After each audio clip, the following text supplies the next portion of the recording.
It was a quiet morning over northeastern Japan. Children walk to school. Fishermen prepare their boats. Office workers fill the trains. Snow melts on distant mountains as early spring sunlight settles over the Pacific coast. On March 11, 2011, Japan woke up to another ordinary day, unaware that beneath the Pacific Ocean, a silent war had already begun, a war between tectonic plates that had been building for centuries. For now, the world is calm. But 24 kilometers beneath the seafloor, pressure older than nations is reaching its breaking point.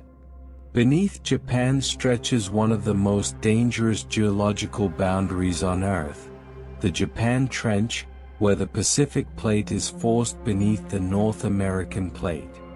This process is called subduction, and it is the engine of some of the most powerful earthquakes ever recorded.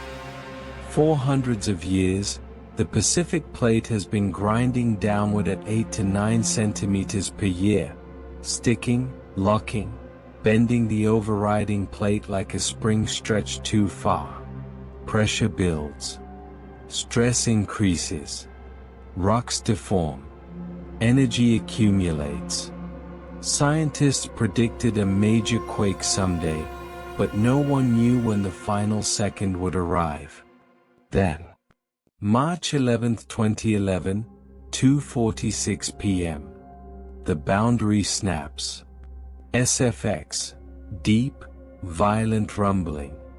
The rupture begins off the coast of Tōhoku, but it spreads like a tearing cloth beneath the sea, a fault stretching over 500 kilometers.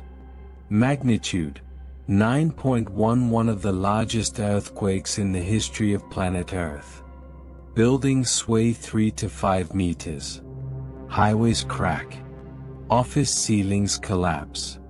People cling to pillars, to desks, to each other. In Sendai, a woman whispers, "I thought the world was ending." In Tokyo, 370 kilometers away, skyscrapers whip like trees in a storm. The earth shakes so long, people begin crying from fear. But the shaking is only the beginning. When the fault snapped, parts of the seafloor jumped upward by 40 to 50 meters. Imagine lifting an entire mountain instantly. The ocean above it also rises. It swells. It domes. It begins to move outward, in every direction. This is the moment the tsunami is born. The Pacific Ocean begins to charge toward Japan at the speed of a passenger jet. Sirens begin to scream. Announcements echo through towns. Tsunami warning. Evacuate to higher ground. Many people run. Some hesitate. Others believe the seawalls can protect them. They are wrong. The first impact, Maiko. Cameras capture it. A black, silent wall appears on the horizon. It grows. It moves. It devours the sea in front of it. Then it hits the harbor. The wave is 40 meters high, taller than most buildings. Fishing boats are launched inland like toys. Houses burst apart. Cars are crushed together. A woman screams the last seconds of a video now seen by the entire world. Minami Sanriku, the city that vanished. 95% of the town is destroyed. The water rises past the rooftops. People climb telephone poles, trees, antenna towers. A group of survivors stand on the roof of the Disaster Management Center. Among them is Miki Endo, a 24-year-old city worker. She continues broadcasting warnings through the loudspeakers. A massive tsunami is coming. Please evacuate to higher ground. Even as the water climbs the building, even as debris slams the walls, She refuses to stop.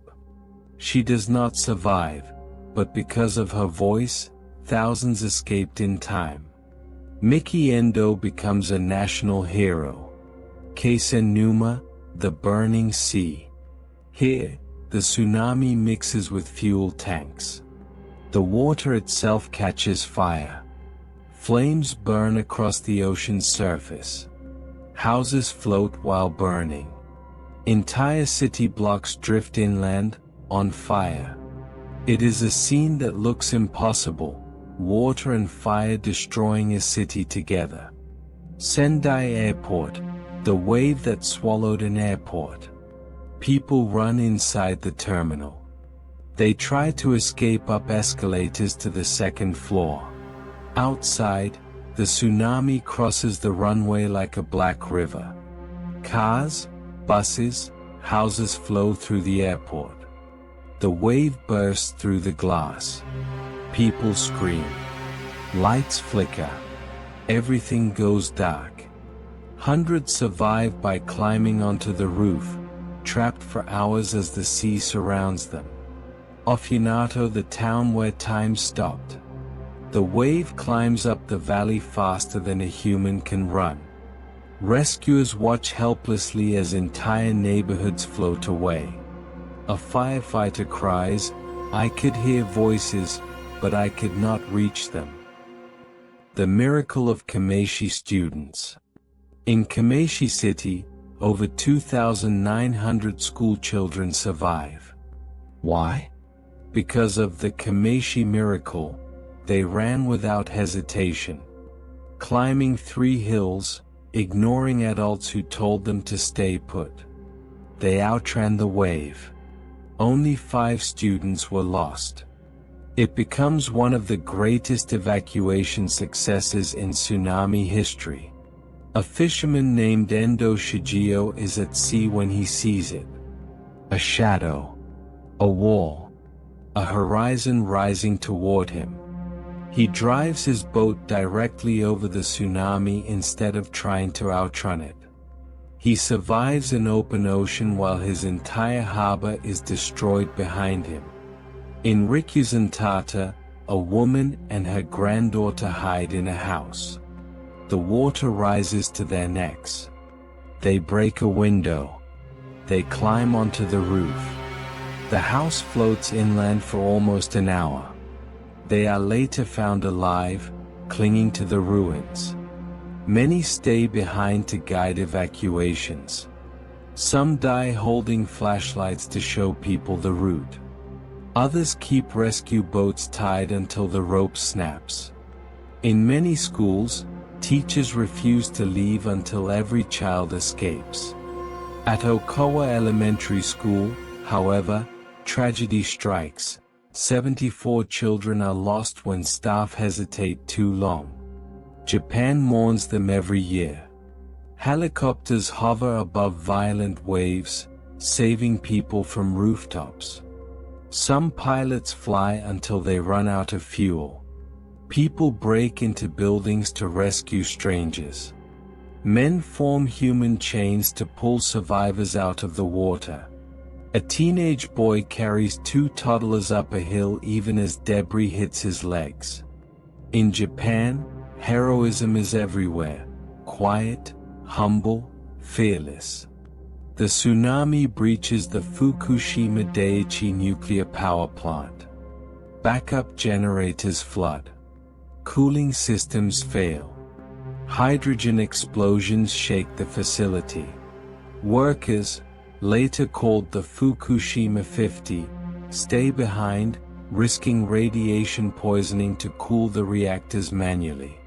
They prevent an even greater catastrophe. Many suffer long-term health effects. But they saved millions.